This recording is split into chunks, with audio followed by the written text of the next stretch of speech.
What's up, humans, and welcome to a new Psicoactivo.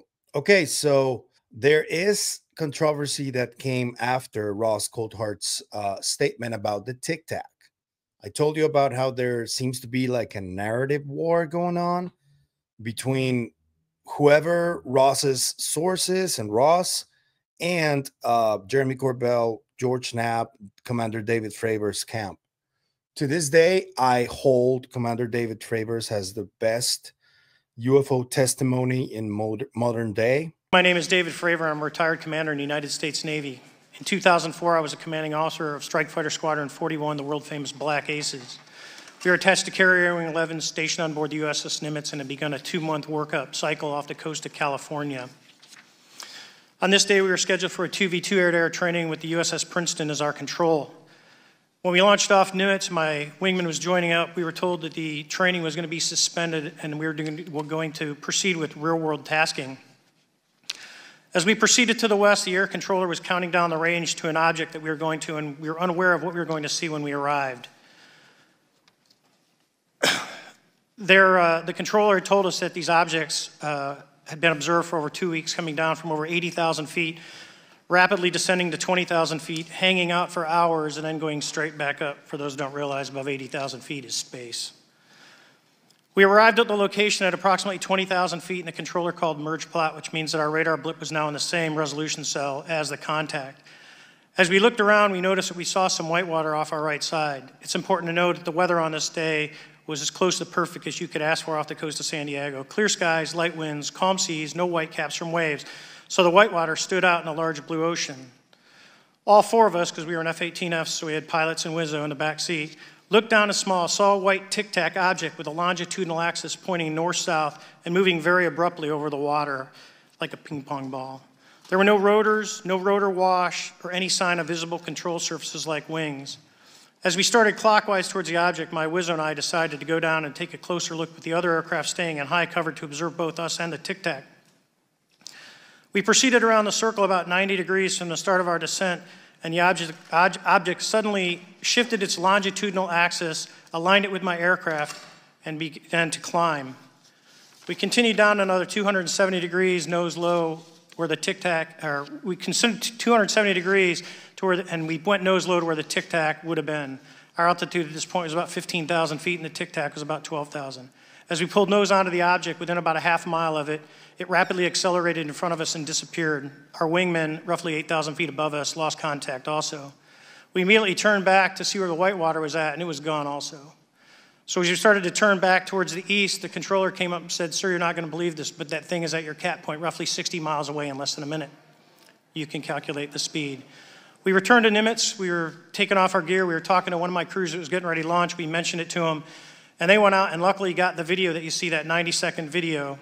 What you don't see is the radar tape that was never released, and we don't know where it's at, of the active jamming that the object put on an APG-73 radar, and I can get into modes later if you're interested. What is shocking to us is that the incident was never investigated. None of my crew were ever questioned. Tapes were never taken, and after a couple days, it turned into a great story with friends. It wasn't until 2009 until Jay Stratton had contacted me to investigate. Unbeknownst to all, he was part of the ATIP program in the Pentagon led by Lou Elizondo. And there was an official report that came out that's now on the internet. Years later, I was contacted by the other pilot, Alex Dietrich, and asked if I'd been contacted, and I said no, but I'm willing to talk. I was contacted by Mr. Elizondo, and we talked for a short period of time, and he said we'd be in contact. A few weeks after that, I was made aware that Lou had left the Pentagon in protest and joined forces with Tom DeLonge, Chris Mellon, Steve Justice, and others to form Two Stars Academy, an organization that pressed the issue with leading industry experts and U.S. government officials. They worked with Leslie Kean, who is present today, Ralph Blumenthal, and Helene Cooper to publish the articles in the New York Times 2017 New York Times, and it removed the stigma on the topic of UFOs, which is why we're here today. Those articles open the door for the government and public that cannot be closed. It has led to an interest from our elected officials who are not focused on little green men, but figuring out where these craft are, where are they from, the technology they possess, how do they operate. It also led to the Whistleblower Protection Act and the NDAA. There are multiple witnesses coming forward to say that have firsthand knowledge, and Mr. Grush just covered that. What concerns me is that there's no oversight from our elected officials on anything associated with our government processing or working on craft. believed not from this world. This issue is not a full public disclosure that could undermine national security, but it is about ensuring that our system of checks and balances works across all work done in the government using taxpayer funds. Relative to government programs, even unacknowledged WAVE programs have some level of oversight by the appropriate committee members in the House and Senate, and this work that is said to be occurring from whistleblower testimonies should not be exempt. In closing, I would like to say that the Tic-Tac object we engaged in 2004 was far superior to anything that we had on time, have today, or are looking to develop in the next 10 years. If we in fact have programs that possess this technology, it needs to have oversight from those people that the citizens of this great country elected in office to represent what is best for the United States and best for the citizens. I thank you for your time. Thank you very much. I do think that he encountered something that he cannot explain. And I was just wondering, there's been claims attributed to Fravor that there was a time when he thought that the Tic-Tac was Lockheed Martin's or black technology, not necessarily Lockheed Martin's. And well, everybody started scrambling, trying to ask for a quote with Fravor. And the person that got that quote, I will tell you about him after we speak about other USS Nimitz incident witnesses. One of them is Kevin Day, who has been on many podcasts. He's spoken about his encounter. He's the former chief radar officer. And my good friend, Mr. David Haith, made a transcript of Kevin Day's Facebook, because I don't really want to show Kevin Day's Facebook. That's his privacy. But David Haith thought it was a good idea to transcribe some responses he gave about this latest quote from Ross Coulthart. So David says, former Chief Radar Officer Kevin Day, who was involved in the Nimitz encounter, has commented on Ross Coulthart's certainty that the Tic-Tac craft was built by Lockheed Martin. Asked, based on David Fravor's reference, the chances the Tic-Tac was human-made, Kevin replied, 0. Kevin said the objects observed both on radar with our own eyes demonstrated extraordinary performance. He said, I like and have a great deal of respect for Ross, but this was now 20 years ago. And so where is this new tech? We just bombed Iran, war in Ukraine too. Over to Ross to provide more info on this one, or it's just more noise in my view. Kevin sent equations from his trained GPT models to explain his zero chance opinion that the Tic-Tac was human-made. He explained, I have been doing extensive research on the role of intention in the universe. I was able to derive equation sets and prediction models based on it. So I thought that it was a good idea to start with Mr. Day, because this is a very important part of the whole Tic-Tac encounter, because there are two different roads that people are taking, and there is a difference of opinion even within the people who saw the Tic-Tac and who experienced the Tic-Tac. There are those who believe this is entirely nuts and bolts, and there lies the debate on whether this was reverse engineered or not. And there lies also the road where some of the people who saw the Tic-Tac claim to have experienced sort of like a hitchhiker effect. Different experiences. Mr. Day himself has spoken about some really traumatic experiences, and he does seem like he's suffering from PTSD issues after the Tic-Tac event. So what is that about? And there are other sides of this story that don't even want to acknowledge what people like Mr. Day experienced. And I don't think that it's a great idea to try and divide the conversation of the Tic-Tac event, because to me, that remains as the most interesting and most compelling UFO case ever. It all started with Fravor's account for me, and it does have like a special place in my memory of whatever we're dealing with, because that was the first time when I was like, holy shit, this could be real. I saw the way in which Commander Fravor described his encounter, and I realized that he really did go through all of that. Now, what the Tic-Tac is, that's a really tough one. And it's a matter of debate that now even has people like Ross and Jeremy Corbell on different sides of the issue. And it even has people from the Tic-Tac event divided over it. As I told you before, I've been speaking to another former Navy official who was on the USS Abraham Lincoln in 2019. And he claims, this has been already corroborated by me and other colleagues that I have. So he claims that in 2019, the USS Abraham Lincoln had one of these encounters, and it was a Tic-Tac craft, and it was high up above them, and a little below there was a black helicopter that was just hanging out there while the Tic-Tac was there, and then it shot off into the distance. And I've been trying to get to speak to more people from that event. I've spoken to another one, and the main person that I spoke to about this event, the former Navy official, they believe that the Tic-Tac might be technology from an aerospace company.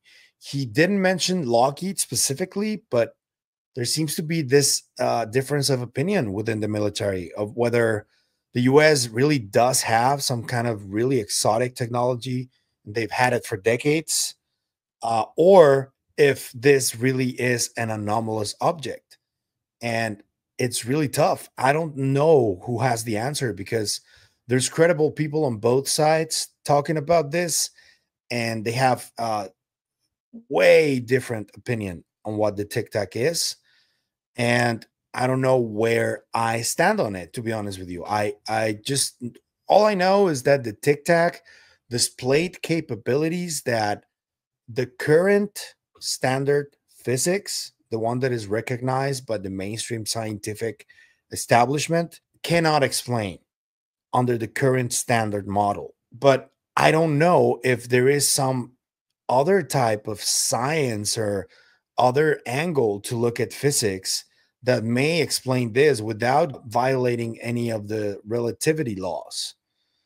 I have no idea. I don't speak physics, but there is a really thorough investigation from scientist Kevin Knuth that I am going to link in the description, where he goes through the entire scientific explanation of the Tic-Tac craft and the way he understands it by using the current models, though.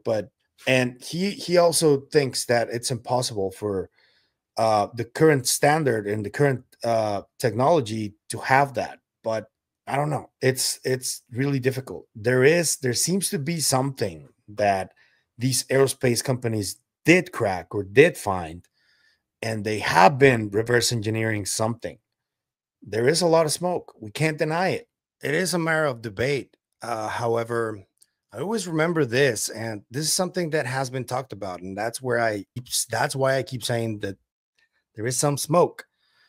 One of the most obscure and difficult to digest stories throughout the last 40 years or so is a story about the Fluxliner, which talks about that in 1988, there were some alleged reverse engineered flying saucers. And the Mark McCandlish story, UAP Gerb has covered this ad nauseum. It's a really cool video, and he's talked about it in multiple videos. I first saw the documentary made about McCandlish, where the director even got this really aggressive form of cancer while he was editing the documentary and passed away.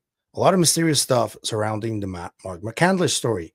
And let's just remember just a little bit of what he talked about there, so you can like be aware. And I know that this is from Dr. Stephen Greer. I know how a lot of people feel about him, but this story about McCandlish is really interesting, in my opinion. And I don't think it should be ignored. People should look at it and make their own conclusions, I believe.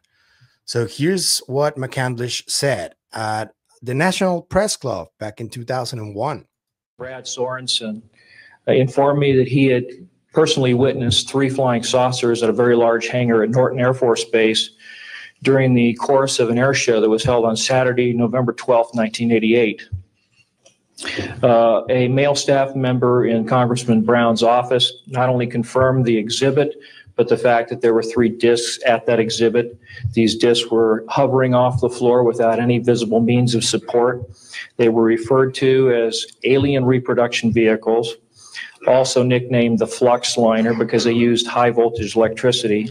This is a diagram that I made based on a sketch that Brad Sorensen did for me in rough form shortly after he had his sighting, and subsequently cleaned that drawing up and made it much more accurate. And that's the drawing that Dr. Greer is holding there now. Later on, I obtained photographs that were taken in 1967 by a military pilot, Harvey Williams, flying a C-47 for the Air Force at 12,000 feet, approximately 25 miles southwest of Provo, Utah. This particular vehicle matches the so-called ARV in all proportions and respects in terms of the detail of the shape of the craft. And this was photographed, as I say, in June or July of June of 1967.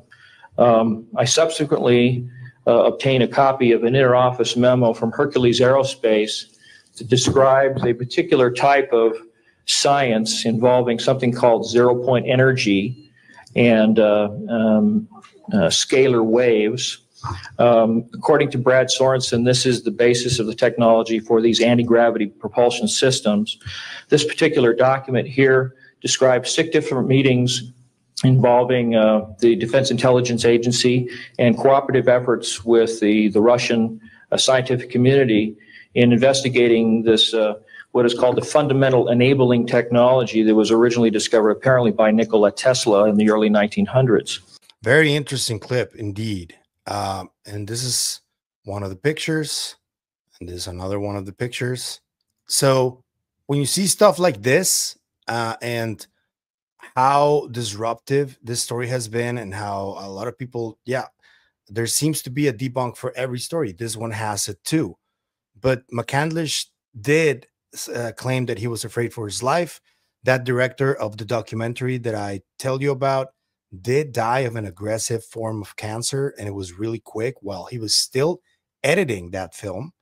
So there are accounts of potential reverse engineered craft from the late 80s even. So if any of this holds any truth to it, the Tic-Tac, I think that what the Tic-Tac did back then and the capabilities that it had must have been around for decades by that time, by 2004, which was when the Nimitz incident took place. So there's a debate right there on whether who is hiding what and who is giving you the real information or the most reliable information.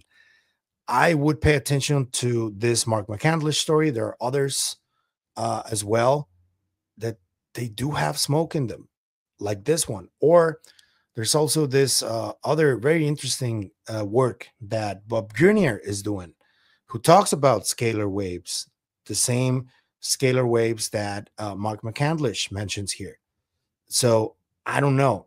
I will leave you to decide. I'm going to leave links in the description for everything, so don't worry about it. Even Jesse Michaels is really confused by this. Anything could be possible. And I talk about Jesse because he was the one who reached out to Commander Fravor, and he asked him directly about Ross Coulthart's claim. First, he asked, can anyone get me in touch with Commander David Fravor? And then he responded. He said, Commander David Fravor responded to me. He said that the Tic-Tac was not Lockheed Martin, according to him. He seemed very confident and matter of fact. And then Mr. Chris Bartell also said below, it's worth remembering that even highly respected military personnel like Fravor often don't have the need to know when it comes to deeply compartmentalized programs. Just because it wasn't Lockheed, to his knowledge, doesn't eliminate the possibility that it could be part of a special access program, SAP, or another black project. These kinds of systems are deliberately kept siloed, and operational pilots are frequently left out of the loop to preserve secrecy. And Jesse agreed on that, and I agree on that too. But this begs the question, who did Ross Coulthart talk to? Did he speak to somebody within USOP, which would be an unacknowledged special access program? If this Tic-Tac was created by Lockheed, that's where the shots are pointing towards right now. I don't know. I don't know what you guys think. Another tweet that I want to highlight comes from Jeremy Corbell, who spoke to Commander Chad Underwood. He has a video of him, a 19-minute interview where he speaks to Underwood, and he highlighted this quote that I'm going to read to you, just so you know what the people that are involved in the Tic-Tac event think. Commander Underwood says, "I've had a whole bunch of combat missions. I've seen a lot of shit. I've been shot at. I've dropped bombs. I've dropped missiles at enemy targets. I know what shit looks like. In the air, on the ground, at daytime, nighttime. This was happening in the mid-afternoon on a very benign peacetime kind of a day. There is no question that if it was something conventional, either from a commercial standpoint or a military standpoint, that should have been a piece of cake. And the fact that it wasn't, and it was just something I've never seen before and exhibited no conventional flight characteristics that physics allows us at this point, I've ruled out everything that could possibly be. And I'm left with, I have no effing idea what this thing was. It wasn't any sort of special project because I got it on video. If it was some sort of black project, black meaning some sort of unacknowledged US program, I would have been briefed on it. I don't think he has access to all WhatsApps. That's just me." Then he continues, "Because I brought video and I could have gone public with it, and I could have gotten myself and the military in a big old pickle." He's right about that. If you start to see black projects, and it's happened to me before, where I've seen something I shouldn't have, I've gotten debriefs saying, "Hey, this is a secret, unacknowledged program that you witnessed and you got video of. You talk to a person from some three-letter agency, you sign an NDA, and you'll never speak of it again." That never happened. And if it was some sort of black US project, I would have been told, not that it is, or what it's capable of, or what even project name is. Corbell asked, "You have stumbled upon things that are black projects, and there's a protocol for that. They certainly won't be releasing these videos via the Pentagon." "Yeah, exactly," said Underwood. I'm going to leave a link in the description for this so you can check it out because it's really interesting. I don't know, honestly, where I stand on it because, as I told you, I can see smoke and the hypothesis that one of these companies, at least, has cracked something. And there's also smoke that China might have done it already. So I don't know where I stand on it. I would like for those involved at the very forefront of this, i.e., Fravor and Coulthart also, because he's going to be in reality check soon and people are going to ask him about it and he's going to answer some more details on who probably or potentially his source might be. But yeah, this is really interesting. I want to hear your thoughts on what the Tic-Tac might be. Are you on the fence like me, or do you have any idea of what it could be? Do you think it's completely anomalous? Do you think we cracked it long ago and this was just one of many Tic-Tacs that were created already? It's strange because back in the 70s and 60s, there were Tic-Tacs that were also spotted, according to accounts. The only one ever filmed was the one from the Nimitz so far. And there are also the Skywatcher ones, but those are really hard to make out. They're not under some radar system or anything. If they do have more information about Tic-Tacs and more radar data, please come forward with it. That'd be nice. We would love to see it. I know that some of you guys are also pretty confused on the Tic-Tac. Some of you thought that it was anomalous and now you're not so sure anymore. So it would be nice to get some data from you guys who are presumably at the range recording these things. So thank you. Let me know what you think about Chad Underwood's accounts, about Kevin Day's reaction, about Kevin Day's experiences, and about what David Fravor says. Do you think Ross's source may have burned him or something like that? Or Do you think Ross is actually speaking to WUSAP program members? That would be really interesting. That would be one of the few options that we have if we don't think that Ross has been duped in any way. We'll be watching this story because it's developing and there are like back and forths between the people involved. It's really interesting. Let me know what you think. If you like the content you see, I'm going to ask you to like, share, comment, subscribe, and hit the bell icon. That's all you need to do in order to help us, and it is what helps us the most. So thank you. But if you want to support us in any other way, there's a few links down there you can choose from. You can also support us through KGRA, or you can become a member on YouTube. That'd be really cool too. We're also on every platform, all the interviews, so you might want to go check out your favorite platform for Psicoactivo. That's it for me today on this video, but I'll see you guys in the next one. Remember, stay curious and inquisitive, like the USS Nimitz witnesses, always. Bye.